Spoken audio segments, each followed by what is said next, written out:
Coucou tout le monde, alors me revoilà, je voulais vous faire cette petite vidéo pour essayer de donner un peu l'énergie qu'il y a au niveau du lien, mais en séparant bien début, milieu, fin de parcours, pour essayer de vous donner quelques informations et avoir certaines informations.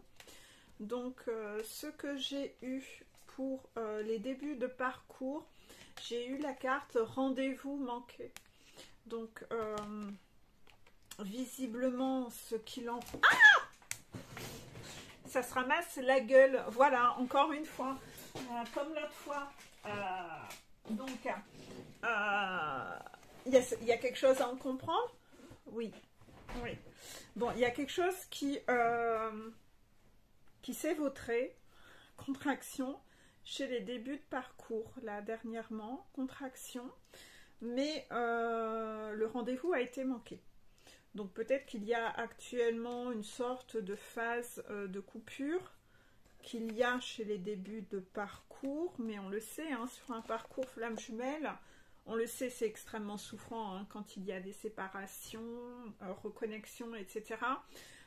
Souvent, on est en plus avec nos blessures qui sont tellement fortes au début que la personne est à fond dans sa blessure d'abandon, blessure de rejet chez le runner et blessure d'abandon chez le chaser, donc énormément cette inquiétude que la relation soit terminée, alors que non, en aucun cas, puisque ça fait partie du parcours d'avoir des phases de séparation, d'avoir ces rendez-vous manqués où on, à cause justement des mécanismes d'auto-sabotage, les deux jumeaux loupent le coche et n'arrive pas à faire perdurer cette relation à cause des mécanismes d'autodestruction et parce qu'il est nécessaire, hein, tout est orchestré par la source, le runner fait bosser la chaser sur sa blessure d'abandon, donc il faut qu'elle se prenne cette forme d'abandon du runner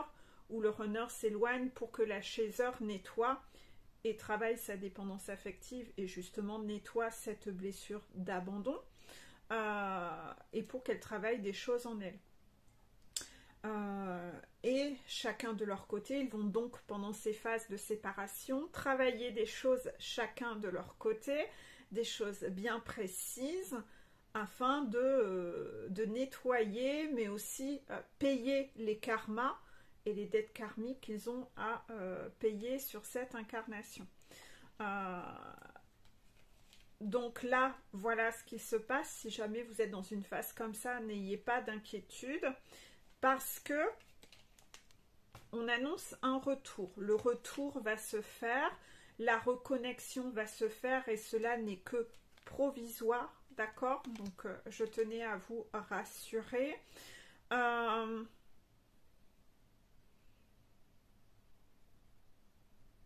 Faites preuve de persévérance, me dit-on. Donc là, on en est de nouveau à cette notion qu'il ne faut pas abandonner et baisser les bras trop rapidement. C'est la relation et le parcours qui veut ça. Et vous avez une montagne à gravir. Hein. Là, on est en début de parcours. Donc, vous êtes en bas de la montagne et vous avez la montagne à gravir. Donc, soyez persévérants sur le fait que vous avez une montagne à gravir. Travaillez sur vous. Pendant ce temps, ne cherchez pas spécialement à aller remplacer votre jumeau ou jumelle par une autre personne parce que c'est pas ça qui fera que vous allez persévérer sur vos guérisons. Vous allez juste chercher un pansement, mais vous n'allez pas guérir en fait. Et pendant toute cette phase où vous allez vouloir combler votre dépendance affective en allant chercher quelqu'un d'autre, vous ne pourrez être de nouveau en couple qu'en fin de parcours si votre runner ne revient pas et qu'on vous envoie une âme sœur. Toutes les personnes qu'on vous enverra entre temps seront des personnes dysfonctionnelles et des personnes toxiques pour vous obliger à être persévérant dans vos guérisons, à arrêter de vous abandonner vous-même dans le but de ne jamais être seul parce que vous ne savez pas être seul et que vous préférez être mal accompagné que d'être seul. Parce que tant que vous êtes mal accompagné, ça recrée des dysfonctionnements, ça alimente vos névroses, mais vous ne guérissez rien, vous n'avancez pas du tout. Au lieu de monter la montagne, vous faites des tours de la montagne. Il faut bien en avoir conscience, hein, parce qu'il y a certains chasers qui sont vraiment dans cette notion-là.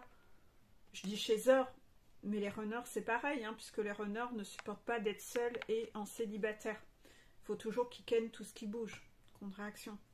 Mais la chaser ne veut pas être célibataire. La chaser, elle attend qu'une chose, c'est de toujours avoir quelqu'un dans sa vie, en se disant qu'elle bossera sur elle avec ces personnes-là, c'est pas grave. Avec cette personne-là dans ma vie. Non, vous vous accrochez à un lampadaire. Pourquoi avoir besoin d'avoir une personne toxique dans votre vie? Puisque, clairement, on ne vous envoie sur le parcours que des personnes toxiques. Hormis la fameuse âme sœur primordiale de la fin. Mais vous êtes en début de parcours. Donc, c'est pas votre âme sœur, là. Donc, soyez persévérants et recentrez-vous sur vous parce qu'il va falloir que vous travailliez seul. Vous ne pouvez pas faire connaissance avec qui vous êtes réellement. Et donc, vous allez devoir retirer toutes vos couches d'oignons et toutes vos masques pour aller découvrir qui est en dessous de ça, qui vous êtes réellement. Vous n'allez pas pouvoir faire connaissance avec vous, avec un nouveau gars qui apparaît dans votre vie. C'est pas possible, en fait. Par rapport à ça, on me dit que vous, les débuts de parcours, actuellement, il y a une trahison. Il y a un coup bas, il y a un couteau qu'on vous met dans le dos. Et ce coup bas qu'on vous met dans le dos, il s'agit soit d'un homme ou d'une femme blonde. Donc il y a quelqu'un qui vous trahit, mais parce que vous trahissez encore, hein. Vous trahissez encore, blessure de trahison, n'hésitez pas à me demander en ami sur Facebook pour aller regarder tous les mercredis les 2 nouvelles diapos sur la blessure de trahison et d'aller relire les premières. Parce que, comme vous vous trahissez, en étant encore dans le sacrifice avec des gens autour de vous, un début de parcours, vous êtes dans le sacrifice avec énormément de gens. Donc tant que vous êtes dans le sacrifice, il y a des gens qui vont vous sacrifier. Miroir. Tant que vous vous trahissez, il y a des gens qui vont vous trahir. Miroir, miroir, mon beau miroir. Donc là, en fait, on me dit qu'actuellement, il y a quelqu'un qui vous trahit autour de vous et cette personne est soit un homme ou une femme blonde. Et j'ai bien une contraction. Donc observez autour de vous qui, ça peut être dans votre cercle amical, ça peut être dans votre cercle professionnel ou ça peut être dans votre cercle familial. Il y a des tierces tout autour de vous sur un parcours flamme jumelle. Attention à ça. Observez et écoutez vos radars. Vous aurez des signes, peut-être dans vos rêves aussi. Hein, souvent, on essaye de vous montrer dans vos rêves qui vous trahit. On essaye de vous faire passer des messages. Et si vous sentez que votre radar, vous vous méfiez d'une personne, observez-la avec recul.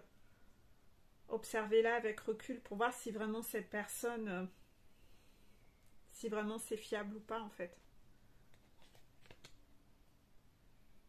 En tout cas, le petit message des guides pour vous, les débuts de parcours, c'est si tu n'oses pas prendre de risques, ta vie de demain sera la même qu'aujourd'hui.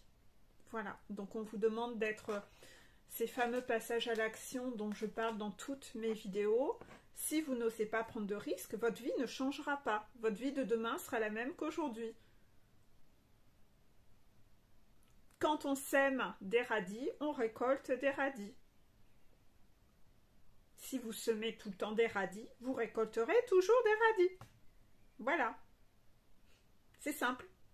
C'est vos actions qui feront que. On va passer au milieu de parcours. Alors, les milieux de parcours. Les milieux de parcours sont dans les schémas répétitifs. Donc, les milieux de parcours sont dans les schémas répétitifs. Ils répètent toujours les mêmes erreurs. Quand on répète toujours les mêmes erreurs, c'est bien signe que on ne travaille pas assez sur soi-même et qu'on, d'un événement négatif, on n'en a pas tiré la leçon qu'on était censé en tirer. Comme on n'en a pas tiré la leçon, ben, on reproduit la même chose. Ça, souvent, c'est quand on pense toujours que le problème vient de l'extérieur. C'est-à-dire, il se passe un événement négatif dans votre vie. Donc, une relation, quelque chose, peu importe, qui vous crée une douleur. De cette situation, vous allez analyser que le problème vient de l'autre. Voilà. Ça, c'est facile, c'est ce qu'on fait tous. Hein. Le problème, c'est l'autre. Non, rien n'est de ma faute. Le problème, c'est l'autre. D'accord. Donc, comme le problème, c'est l'autre, ben, il suffit que je me détache de cette personne, je vais continuer mon chemin et je vais rester sans remise en question, sans analyse, sans en tirer de leçons. Je vais vite rechercher une nouvelle personne pour pas être seule, finalement, et je vais refaire tout exactement de la même façon. Tout exactement pareil. Ben, la finalité va être de nouveau exactement la même chose. Ben oui. Hein? Si on a une recette de crêpes qui est pourrie, vous aurez beau la faire 10 000 fois, vous aurez toujours des recettes des crêpes pourries. Il faut changer la recette. Mais comme on est tous, en tant qu'être incarné, dans cette notion de facilité de se dire que le problème c'est l'autre, ben on se dit qu'il suffit de changer de personne. Mais nous, ben non, nous on va rien faire, on va pas se remettre en question, on va pas s'auto-analyser. Ben non, le problème c'est l'autre. C'est rassurant de se dire ça. Comme ça c'est confortable, on n'a rien à faire nous-mêmes. Regardez le nombre de personnes qui fonctionnent de cette façon-là.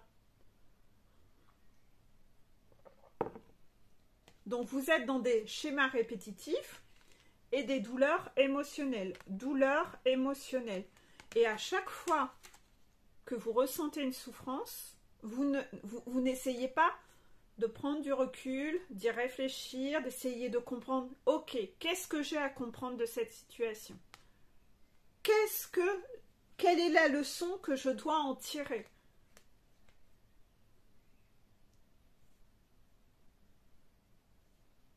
Et à partir de là, en dessous, c'est écrit blessure d'humiliation. Donc, n'hésitez pas à aller relire aussi la blessure d'humiliation sur mon Facebook, dans le même album photo que la blessure de trahison. Dans cette blessure d'humiliation, vous allez être masochiste. Hein? C'est ça le masque quand on a la blessure d'humiliation. Donc, dans ce masochisme, vous allez répéter exactement les mêmes choses et refaire toujours, encore et toujours les mêmes erreurs. Donc, par exemple, vous vivez avec quelqu'un qui est totalement sombre et de toxique. Vous vous dites, le problème, c'est l'autre. D'accord. Cette personne va vous mettre un peu de poudre aux yeux, vous dire, non, mais je vais changer ci, je vais changer ça. Et puis, reprenons notre histoire, tout va bien se passer. Et là, vous y retournez. Mais vous n'avez même pas été regardé à l'intérieur de vous que peut-être vous ressentez rien, en fait, pour cette personne. Donc pourquoi vous retournez avec cette personne si vous ne ressentez rien? Peut-être que cette personne vous a déjà fait des promesses comme ça à moult reprises. À moult reprises. Et malgré ça, à chaque fois vous avez passé l'éponge, vous y êtes retourné. Hein? En vous disant qu'il n'y avait rien à étudier chez vous, mais juste à analyser.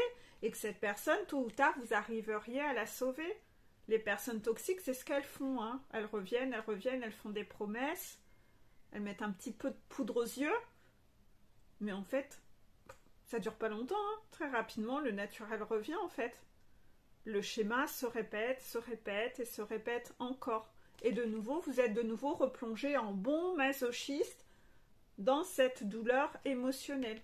Parce que vous n'avez pas été, même pas pris le temps d'ouvrir à l'intérieur, de regarder et de dire, mais en fait, je suis en train de m'emmerder. Pourquoi? Cette personne ne m'apporte rien de bon dans ma vie. Contraction. Pourquoi répéter encore le même schéma? Cette personne, je l'ai peut-être rencontrée il y a 5 ans ou 10 ans. Bah, aujourd'hui, ça vibre plus. C'est plus quelque chose qui m'intéresse. Aujourd'hui, l'équilibre donner-recevoir n'y est plus. Et je suis toujours dans une douleur émotionnelle. Donc, cette relation ne m'apporte plus rien. Stop, arrêtons le masochisme et hop, mettons les voiles et chacun son chemin. Nous ne sommes plus faits pour nous côtoyer, que ce soit amical, professionnel, sentimental. familial. Ainsi va la vie. Vous êtes un individu à part entière. Votre sécurité ne dépend pas de ces attaches extérieures. Au plus vous pensez que ces attaches extérieures sont votre sécurité, au plus, croyez-moi, on va venir taper dessus pour vous forcer à aller rechercher cette force en vous et cette sécurité à l'intérieur de vous. Parce que c'est très dysfonctionnel. Et vous ne pourrez pas aller vers vos choix et vos décisions si à chaque fois vous pensez que votre sécurité, c'est cet environnement-là. Parce qu'à chaque fois, dans vos décisions et vos choix, vous les ferez de sorte à ne pas perdre cet environnement-là. Donc en fait, ça devient un obstacle à votre évolution. Donc la source va balayer ces gens autour de vous parce que ça va faire obstacle. Donc ne vous accrochez pas à des lampadaires comme ça. Croyez-moi que c'est sur ces lampadaires que ça va venir taper encore plus fort en fait, pour vous séparer de ces gens-là.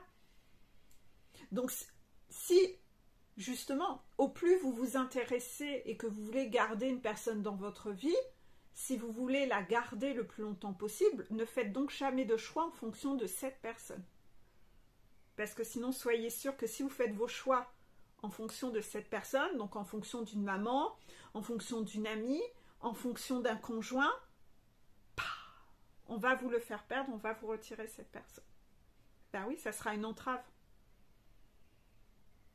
Donc on va vous la retirer. J'espère que vous comprenez un peu ce mécanisme-là pour le coup. Donc concernant les mi-parcours, on me dit que j'ai 3 cartes. 3 cartes, alors je ne sais pas laquelle je dois parler en premier.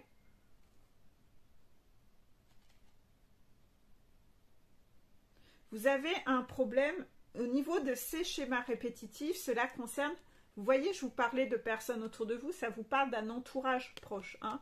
Entourage proche, on voit la maison.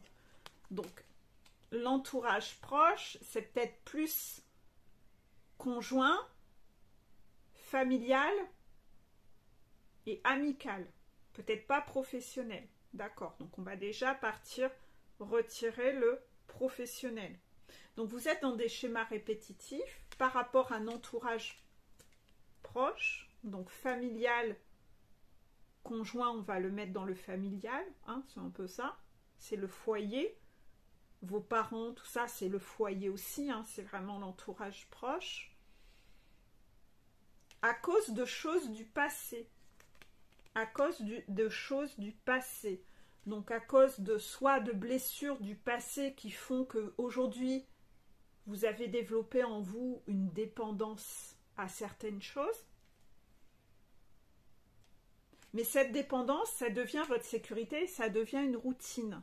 Routine. Et vous y voyez une sorte de sécurité. Surtout, vous ne voulez pas toucher à ça et vous ne voulez pas y toucher. Vous vous êtes habitué à ça. Hein. Souvent, on s'habitue aux choses. On s'habitue même aux toxiques. Hein. On s'habitue à la souffrance ou quoi que ce soit. Autour de vous, vous devez avoir plein de personnes qui vivent avec un conjoint qui est toxique, mais ils se sont tellement habitués à ça qu'ils ne se rendent même pas compte qu'à l'extérieur de cette prison et de cette maison, on peut vivre autre chose en fait. Ils pensent que c'est déjà pas si mal. Ils pensent que c'est partout pareil. Non. Ils pensent sans doute que c'est partout pareil parce que peut-être que dans le passé, ils ont déjà connu ça. Bah oui, mais déjà connu ça à cause des schémas répétitifs. Vous ne changez pas et vous vous comportez toujours de la même façon. Donc comme vous avez toujours la même recette de crêpes, que vous fassiez vos crêpes chez vous ou chez le voisin ou chez la grand-tante, c'est toujours la même recette de crêpes. Donc la crêpe, elle a le même goût, quel que soit l'endroit où vous les faites. Et d'un autre côté, en plus, si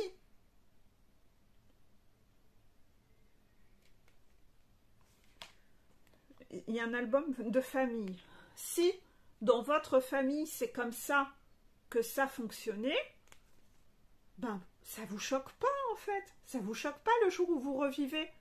Donc bien sûr vous répétez le schéma parce que vous n'avez connu que ça. Vous n'avez connu que ça. Vous pensez que c'est partout pareil. Non, c'est partout pareil parce que du fait que tu n'as connu que ça dans ton enfance, tu as répété exactement les mêmes schémas à l'âge adulte. Et aujourd'hui, on essaye de te montrer qu'il y a autre chose, que tu peux vivre autre chose. Mais non, vous vous bloquez dans ce côté masochiste de la blessure d'humiliation en vous disant non, que ça sera partout pareil. Non, c'est pas partout pareil. Si vous sortez des schémas répétitifs,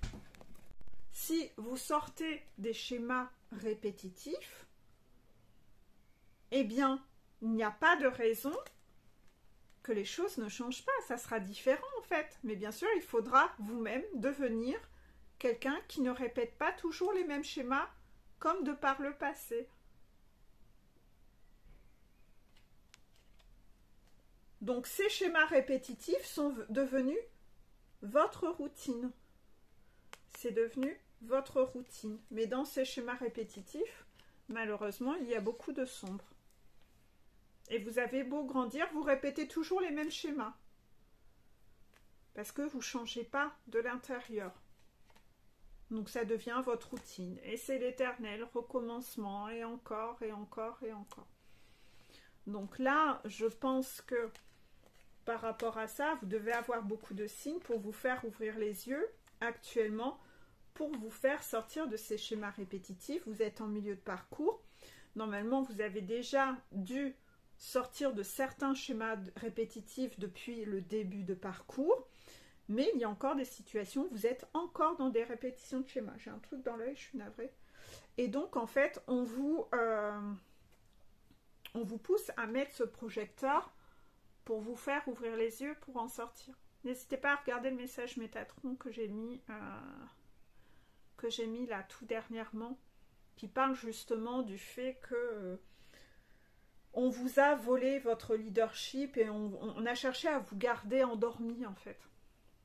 On en parle beaucoup depuis une semaine. Si vous regardez toutes mes vidéos depuis 1 ou 2 semaines, vous aurez beaucoup de clés de compréhension par rapport à quel schéma répétitif vous n'avez pas encore détecté chez vous. Parce que là, il y a eu énormément de clés, oh là là, depuis 2 semaines sur mon profil. Donc normalement, vous avez dû détecter des choses.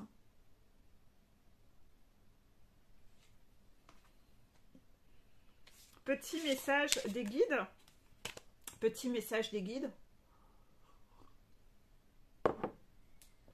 Face à un événement négatif, dis-toi que si tu as survécu à 100% de tes mauvais jours, tu peux survivre aussi à celui-ci.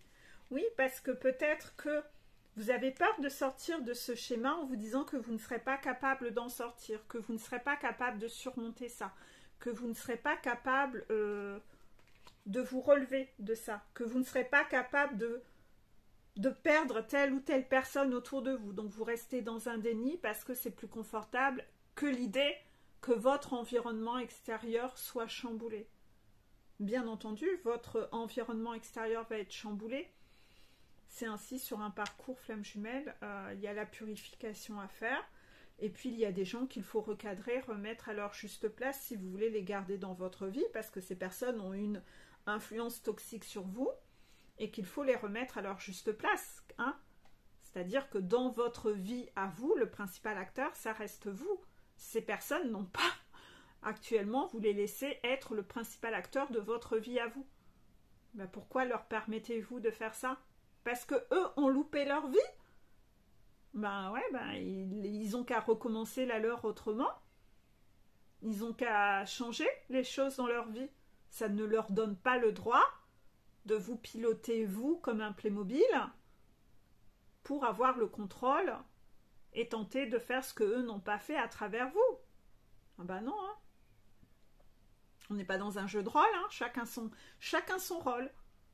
Donc eux, ils se démerdent avec leur vie et les choix et les conséquences des choix qu'ils ont fait dans leur vie, et ils doivent rester à leur juste place et ne rien avoir à dire dans vos choix et votre vie à vous, parce que c'est vous qui êtes l'acteur de votre vie. Ils ne sont pas l'acteur de la vôtre. D'un autre côté, si vous leur donnez un trône de fer et que vous leur donnez le plein pouvoir sur votre vie, à les laisser choisir pour vous et décider pour vous, et penser pour vous, on ne peut pas leur en vouloir. On ne peut pas leur en vouloir, hein. Tout être humain a une part de toxicité et tout être humain a besoin de se sentir important et tout être humain a besoin de sentir qu'il a du pouvoir. Si on lui en donne, sa névrose va augmenter de plus en plus. Et là, les personnes qui lui ont donné ce pouvoir et lui ont permis d'alimenter sa propre névrose plutôt que de le recadrer à sa juste place, ben, ils ont une part de responsabilité dans le fait que sa névrose se soit développée. Si une personne se lève le matin et dit « Je suis le roi de l'univers » et que tout le monde lui dit « Tu es le roi de l'univers, tu es le roi de l'univers. » « Ah oui, tu es le roi de l'univers. » Ben, on lui répète tellement que... Oui, on a contribué à alimenter sa névrose. Alors que si c'était levé le matin en disant « Je suis le roi de l'univers » et qu'on lui disait « Non, t'es pas le roi de l'univers », ben la personne, elle se serait recadrée d'elle-même. Mais là, tout le monde lui a dit « Oh oui, tu es le roi de l'univers. » Ben, en faisant ça et en lui disant ça constamment, donc à chaque fois que vous laissez cette personne décider pour vous, penser pour vous, choisir pour vous, etc., c'est ce que vous lui dites. Vous lui dites que c'est le roi de l'univers. Donc vous avez une part de responsabilité, bien sûr, en étant passif, vous avez une part de responsabilité dans la névrose des autres. Vous avez beau vouloir vous dédouaner de toutes vos responsabilités, c'est pas comme ça que ça marche, hein. Le problème, c'est pas que les autres, le problème, il est toujours en nous. Et souvent, on se dit que parce qu'on va être passif comme ça, ah, moi, j'ai aucune responsabilité. Si, justement, en étant passif, tu as une part de responsabilité, justement. Parce que tu as cautionné, tu as été complice d'eux. Donc, bien sûr, donc, schéma répétitif, à force d'être passif avec toutes les personnes toxiques, ces personnes toxiques se développent. Donc après, vous le subissez. Ben oui, mais vous devez changer de l'intérieur, arrêter d'être complice de ces gens-là, en fait. Donc, petit message des guides, face à un événement négatif, dis-toi que si tu as survécu à 100% de tes mauvais jours, tu peux survivre à celui-ci, bien sûr. De toute façon, tout ce que tu vis, si tu le vis, c'est que tu es apte à le vivre et à le dépasser. Sinon, tu ne le vivrais pas. On ne t'envoie que ce que tu es apte et capable de vivre. Et souvent, c'est déjà plus ou moins écrit que tu dois passer par là, et on ne te l'envoie que lorsque tu es prêt à le vivre. On ne te l'envoie que quand tu es capable de le vivre. Et quand c'est quelque chose qui est parfois compliqué à vivre, j'ai toujours ce truc dans l'œil, parfois, on va déjà te préparer à ça un certain moment à l'avance pour déjà te préparer psychologiquement à devoir passer cette épreuve. C'est pour te préparer psychologiquement, déjà. C'est comme ça que ça marche.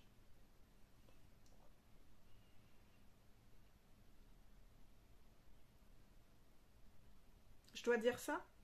D'accord.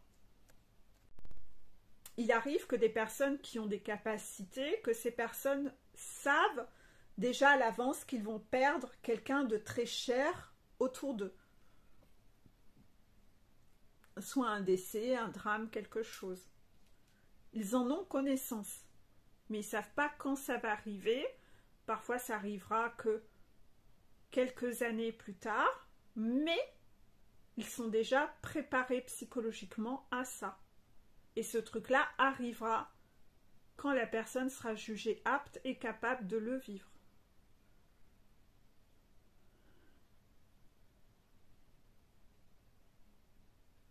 C'est tout, hein? D'accord. Donc je ne sais pas pourquoi je dois délivrer ce message. Peut-être qu'il y a des personnes parmi vous qui ont fait des rêves prémonitoires ou qui ont un ressenti sur un drame qui leur arriverait de quelqu'un de proche autour d'eux. Ben, en tout cas, voilà. C'est parce que si ça n'arrive pas tout de suite, c'est parce qu'on attend que ce soit le moment. Et que justement, de vous avoir prévenu avant, c'était dans le but que vous vous prépariez à ça.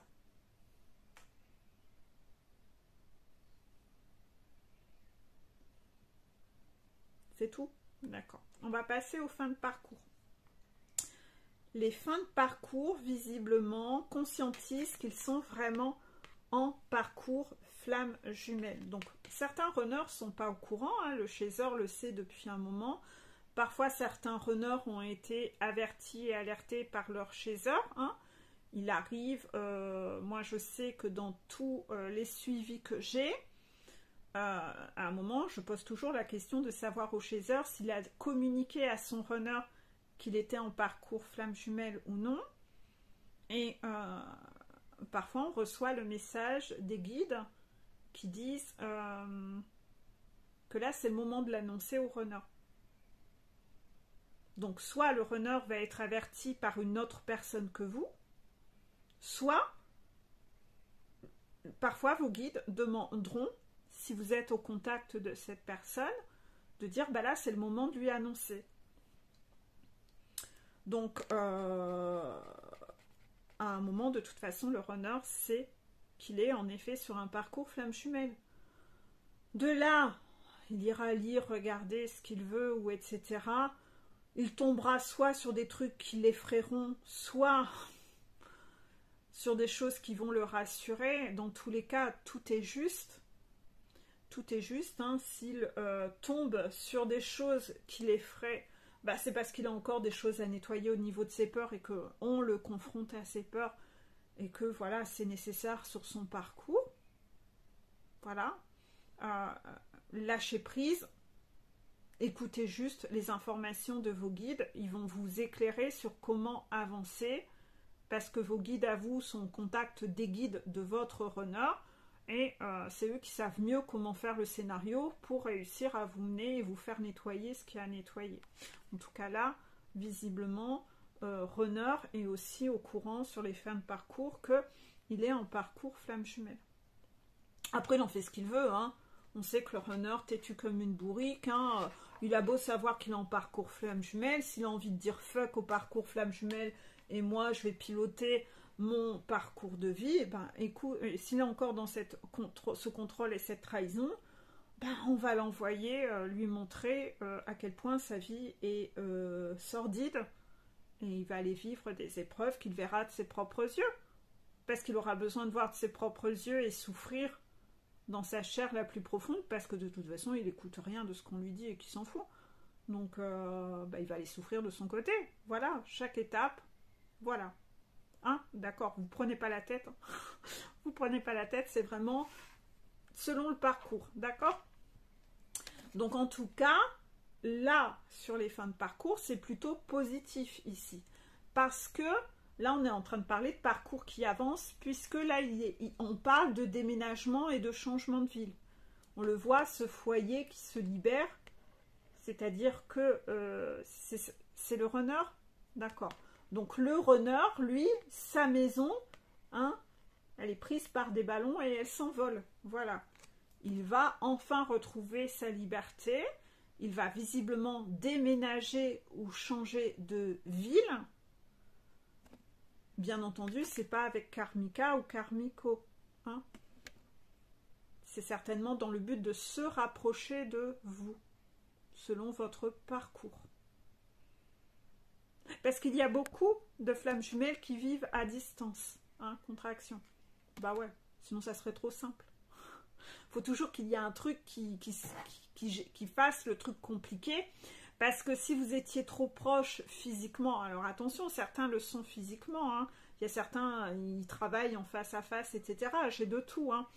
Mais sur certains parcours, si vous étiez trop proches l'un de l'autre, il n'y aurait pas assez de phase de séparation où chacun travaille de son côté.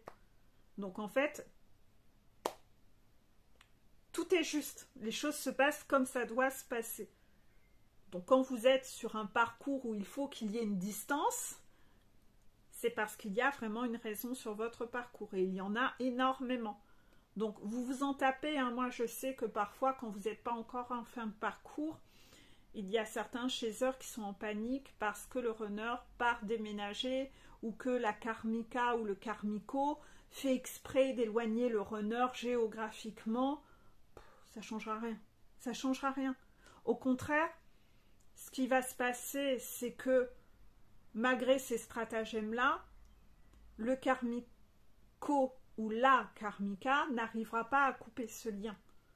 Et que finalement, cette personne va continuer à rester hantée ce couple. Parce qu'il ne faut pas croire, la karmika ou le karmico se rendent bien compte que le runner n'est pas là en fait. Il est là physiquement, mais sa tête n'est pas là dans ce couple. Donc en fait, karmika et karmico se trahissent depuis toujours parce qu'ils savent très bien qu'il y a quelqu'un d'autre dans la tête du conjoint. Et malgré ça, ils acceptent cette situation sacrificielle. Donc en fait, eux aussi ne savent pas se choisir. Eux aussi sont dans le sacrifice, donc ils s'en prennent encore plein la tête parce qu'ils sont censés eux-mêmes se choisir et se dire « Bah non, je vais quand même pas continuer à faire ma vie avec quelqu'un qui pense à quelqu'un d'autre. J'ai l'impression qu'on vit à trois. Cette personne ne m'aime pas. Je fais ma valise et je me casse. » Les guides de karmika ou les guides de karmico, c'est ce qu'ils espèrent et attendent de voir cette prise de conscience pour les amener eux aussi vers leur bonheur, plutôt que de s'enterrer dans un sacrifice. On cherche à amener chacun vers son bonheur, en fait. Hein? C'est ça le but. Les associations ne sont pas les bonnes, il faut juste relancer les dés et rejouer ça autrement. Donc dans tous les cas, même s'il y a distance physique et qu'on éloigne le runner de sa chaser, ça ne changera rien, parce que le runner, au contraire, va juste, c'est dans le but que le runner conscientise au fil du temps que quoi que je fasse... Ah, putain! Excusez-moi, ma fille est venue m'apporter un petit biscuit à goûter. On m'a chanté dans la tête la chanson de Jean-Jacques Goldman. Vous savez que c'est mon chanteur préféré. Et on m'a chanté Patois. Quoi que je fasse, où que tu sois, je pense à toi. La chanson Patois de Jean-Jacques Goldman. Vous irez la réécouter. Ben, le but, c'est que s'il y a une distanciation qui est occasionnée sur ce parcours, c'est justement pour faire conscientiser au runner que, tu vois, quoi que tu fasses, où que tu sois, tu penses à ta chaser ou à ton chaser. C'est pour lui faire éclater cette conscientisation que le runner, cette relation est beaucoup plus importante qu'il ne le pensait. Parce que parfois on peut mettre ça sur le doigt de « oui, mais je l'ai toujours sous les yeux, donc c'est normal que... » Ben non, tu vois, même si tu pars à l'autre bout du monde, tu vois, c'est quand même encore à cette personne que tu penses. Et personne n'arrive à remplacer cette personne.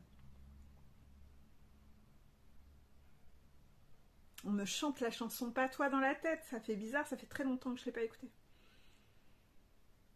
J'ai beau me dire qu'il faut du temps, j'ai beau l'écrire si noir sur blanc. Quoi que je fasse, où que tu sois, je pense à toi. Rien ne t'efface, je pense à toi. Vous irez l'écouter, hein. Cette chanson, elle est magnifique. C'est Jean-Jacques Goldman. Hein. Tout ce qui est écrit par Jean-Jacques Goldman, c'est toujours de merveilleux textes. Donc n'ayez pas peur. Si ça doit s'orchestrer comme ça, tout est juste. N'ayez pas peur en vous disant je perds le contrôle, cette personne s'éloigne de moi. Non. C'est pour lui faire conscientiser. De toute façon, pourquoi par moment la source fait en sorte que la chaser elle aussi s'éloigne du runner? C'est parce que, écoute mon gars, t'arrives pas à conscientiser l'importance qu'elle a, t'en prends pas soin, tu la traites comme une merde, et ben là on va faire en sorte de te la retirer. Comme ça, tu vas conscientiser qu'elle était beaucoup plus importante que tu pensais, qu'elle était plus précieuse. Il y a cette citation, l'absence est à l'amour ce qu'est au feu le vent. Il éteint le petit, il allume le grand. C'est ça. Vous voulez... Je dois la répéter. L'absence est à l'amour ce qu'est au feu le vent. Il éteint le petit, il rallume le grand. Voilà. C'est-à-dire qu'en fait, Le runner, il a beau vivre avec Karmika, il n'y a rien qui ravive la flamme en fait. Rien, mais rien de rien. Elle a beau essayer de l'éloigner, au plus elle l'éloigne, au plus c'est ça qui va raviver la flamme à l'intérieur du runner. C'est de par ces absences-là, de par ces coupures-là, elle se rend finalement complice de ça. C'est que là, il va conscientiser à quel point il pense à une autre qu'à elle en fait. Tout est juste. Donc laissez-vous porter, tout est orchestré, tout est sous contrôle, c'est des guides. Vous n'aurez pas le contrôle, c'est des guides qui pilotent tout ça. Donc en tout cas, par rapport au runner, le runner conscientise que vous êtes en parcours flamme jumelle, contraction. Il réfléchit à se casser, à s'envoler et à déménager.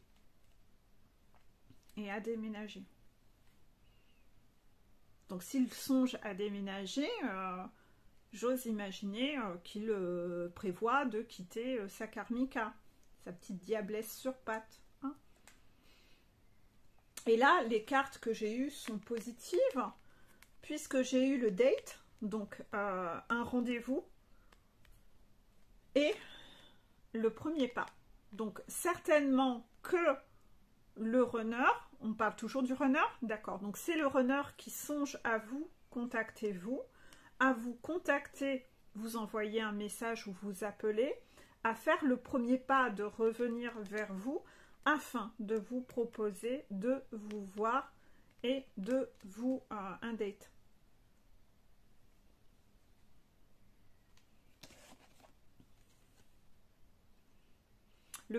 Est-ce que c'est tout? C'est tout? D'accord. Le petit message des guides vous dit, sachez vous entourer. Si vous êtes entouré de gens qui disent « je n'ai pas le temps, c'est à cause de, je ne suis pas assez », donc des excuses en fait, hein, tout ça c'est des excuses, hein. Je n'ai pas le temps, c'est à cause de, je ne suis pas assez, bah alors vous parlerez et penserez comme eux. Je le dis toujours, nous sommes la somme des 5 personnes que nous côtoyons le plus. Donc si vous-même vous décidez de vous entourer de gens qui ne font pas parce qu'ils ont toujours une excuse pour ne pas faire, bah, à force, vous allez devenir comme eux. Vous allez dupliquer et vous-même, vous allez dire beaucoup de choses pour ne pas faire. Et trouver des excuses pour ne pas faire. Voilà. Donc, est-ce que c'est tout? Oui, c'est tout. Bah, c'est déjà plutôt pas mal. Encore une vidéo qui dure quasiment 45 minutes. J'espère que vous avez aimé cette version. Parfois, j'essaye de vous proposer des petites versions différentes. Hein. N'hésitez pas à me dire quelle version vous aimez parfois. Voilà, enfin, j'essaye de diversifier. Je pense que je vais rester un peu sur ça. Une vidéo qui donne un peu les énergies, début, milieu, fin, mais au niveau du lien. Après, j'ai une vidéo qui parle de qu'est-ce qu'il y a au niveau des chasers, une qui parle au niveau des runners, et après, c'est des énergies de lien sur des compréhensions à travailler parce que c'est l'énergie-là. Et après, vous avez aussi les messages de votre ordre et de vos guides, donc ça reste très diversifié, avec parfois des petits messages Métatron entre deux. Voilà, je vous fais des bisous et je vous souhaite une belle journée. Bisous, bisous!